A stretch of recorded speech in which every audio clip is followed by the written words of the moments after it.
What's up, everybody? Richard Dolan here for a courageous conversation. Well, man, today you're right. There's no going back. How do you feel the weight of that desire? I have been there for a while. Story's still being written, and you cut the story short.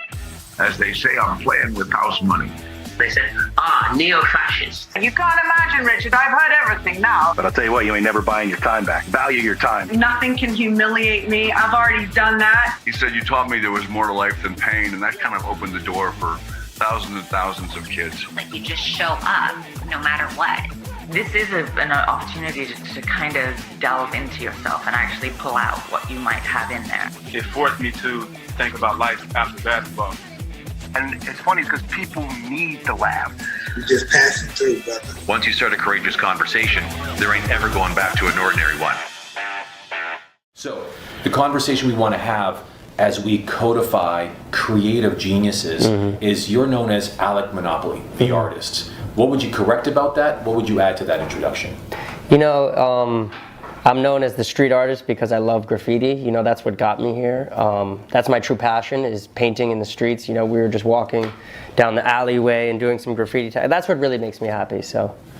And so as you create this thing called graffiti, a street-based art, what would you say is the voice or the message behind the kind of art that you use? Because it's not just about the colors, there's characters and there seems to be themes. Tell me about them. For me, the Monopoly guy is, he's kind of a meta-narrative. In the beginning, it has two different purposes. So in 2008, when the financial disaster first hit, I was playing Monopoly and I was watching the news, and Bernie Madoff came on the news and he was being arrested, and I was like, wow, this is so ironic. So I just did a painting of him, and then I went out in the streets and did a bunch of paintings of the Monopoly man in the streets, and that kind of just gained so much notoriety and was picked up by a lot of different newspapers and publications, and that kind of just fed, you know, the fire, and I just kept painting more, but now it's kind of transformed into something that's like a symbol of my life, what's going on in my life, you know, a symbol of prosperity, wealth, and you know, a lot of my collectors keep the paintings as good luck charms, and you know, they have them in their offices and stuff like that. So, well, it's interesting that Bernie Madoff, you know, an incredible story, a man that was the greatest Ponzi scheme architect that ever lived.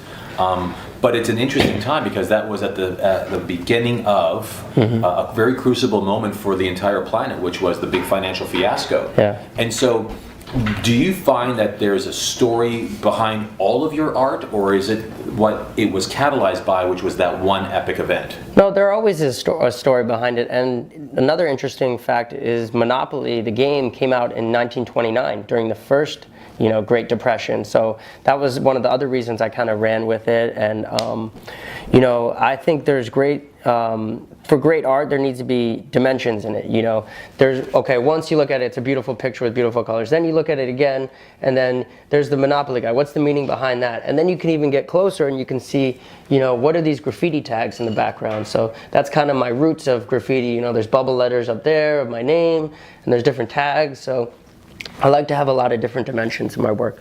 Well, you know, as we had a conversation before we went on camera, just about the fact that you have young generations called the millennials, you have an older generation like a Generation X, and even older, and they're appreciating what this art represents and what it actually in fact says about the society we came out from, the type of art and expressions that we once saw, tags and the graffiti synonymous with the likes of breakdancing and hip-hop and rap music, which today is very common. So have you found that this art, your expression, and its story resonates across various age groups? Yeah, I mean, for me, it's crazy. I really see where my work sits is with the collectors. You know, I've sold work to old Wall Street guys that are, you know, are very old and CEOs of their companies. And then I've sold even to a 12-year-old kid named Alec, came to one of my art shows, and, you know, he came from a very wealthy family in Texas, and he bought 3 paintings. So, you know, it's very vast. You know, my work appeals to the masses. Right. Well, and with that appeal, and given the fact that it's got a broad base of attractability, I've seen you in the Middle East and, of course, in Asia, all over the world. I'm sure dozens of countries, if not most of the countries on the planet, and you're just getting started. But you're more than just an artist. I know that you have a very creative eye, and the world of the corporate earth has caught wind of this. Tell us a little bit about the corporate relationships you're beginning to build and expand into. Yeah, so I mean, if you've seen my social media before, I'm a big fan of watches, and I'm always posting pictures of my watches. So I always knew in the back of my head, one day I would design a watch or I'd do something with a watch company. And recently I was approached by TAG Heuer, and they just appointed me to be their art provocator. So it's basically a position where I'm going to be a art director, where I'm going to be creating work for the brand. I'm going to be transforming their boutiques into art galleries, and I'm also going to be a brand ambassador. So I'll be, for me as a graffiti artist, this was very appealing because TAG Heuer, signage and billboards are everywhere, and this is kind of a way for me to express myself and do graffiti with their, billboard campaigns and stuff like that. Well, what's interesting about that is you don't have to look too far back to recognize that the biggest spokesperson for TAG in their lines of watches was actually Tiger Woods. Yeah. And when you look at that athlete and his fall from grace, and for a story that we can actually say for another time, that was the old way, the old narrative of connecting with a buying market, right? Top performing athlete, birdies and pars and of course championships and the like. But now you've got Alec Monopoly, someone who's telling a very different story and who's actually sharing a narrative that's actually resonating across a number of demographics. Old Wall Street brokers right down to young boys named Alec.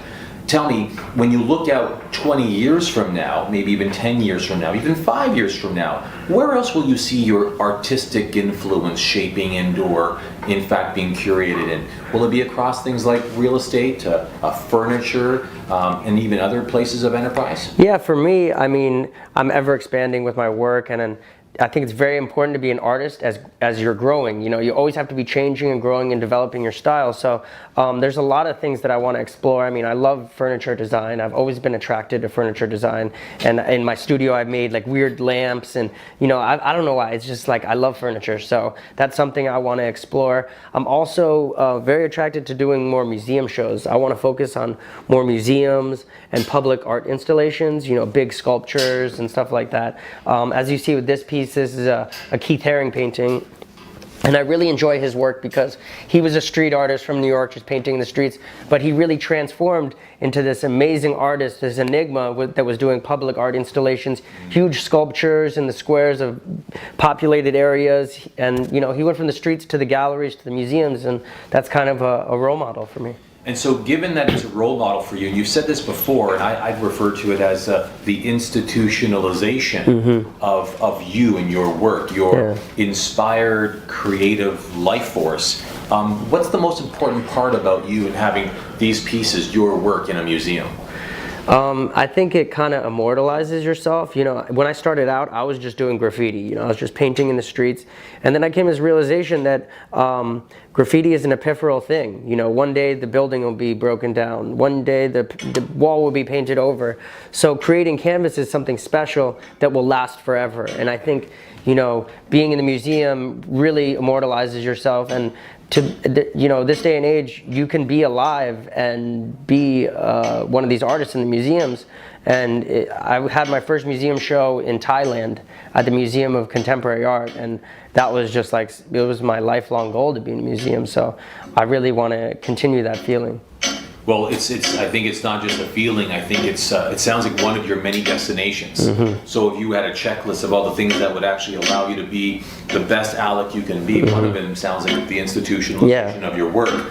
But then when you look at the globalization of your work, where you get to have it be felt and experienced across very many genres, it sounds like furniture design. It sounds like being able to be a creative director of other really great developments on the world.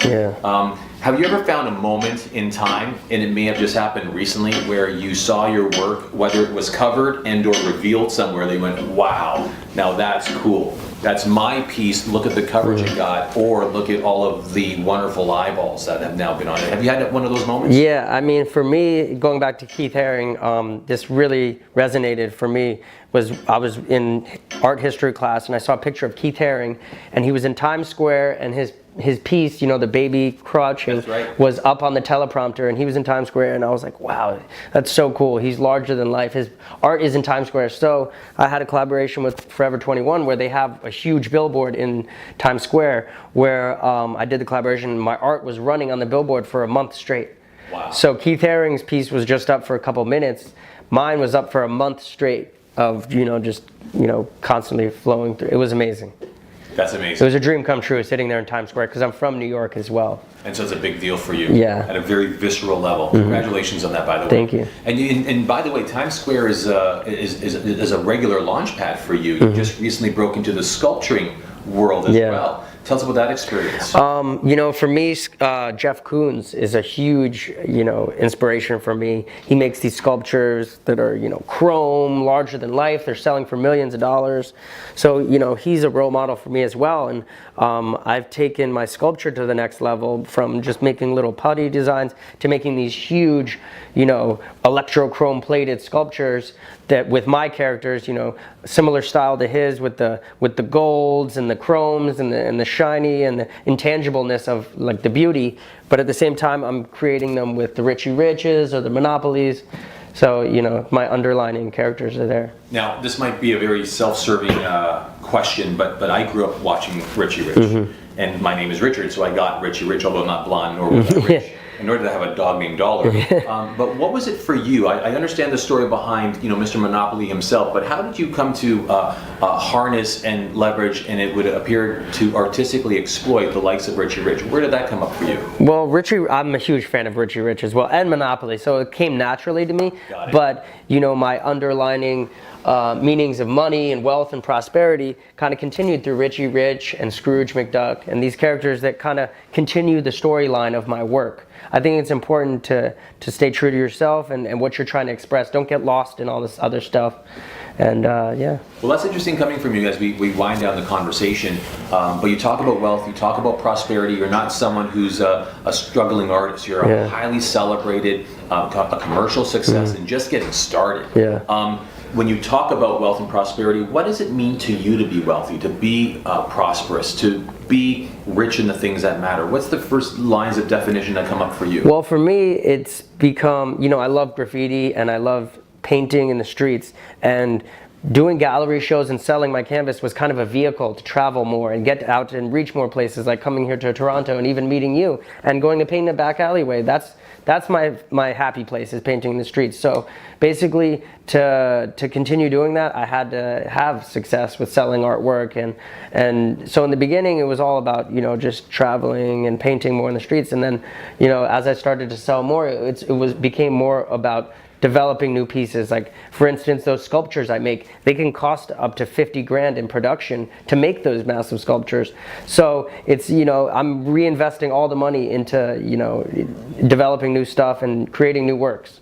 Well, you know, that's exciting because, you know, your canvas really has been billboards and/or walkways and/or gated and/or bricked alleyways. Now you're talking about manufacturing your very own canvas of sorts out of clay and/or precious metals. And so that's also very, very celebratory. But as you talk about that, you talk about the wealth, I think that's what ends up happening about your art. When you glorify what it means, and if it brings prosperity and good luck, what you're saying is to not just idolize it, but be inspired by the art. Don't just worship it like the Madoffs of the world, because look what happens then. Is that what you're saying? Yeah, exactly. It's you know, it's a symbol of prosperity, and it's motivation as well. You see the Monopoly guy running with a bag of money, or here, you know, with Richie Rich getting on a private jet. It's kind of motivation. You look at that every day and you're like, hey, I want to save every dollar and invest it and do this stuff and create wealth.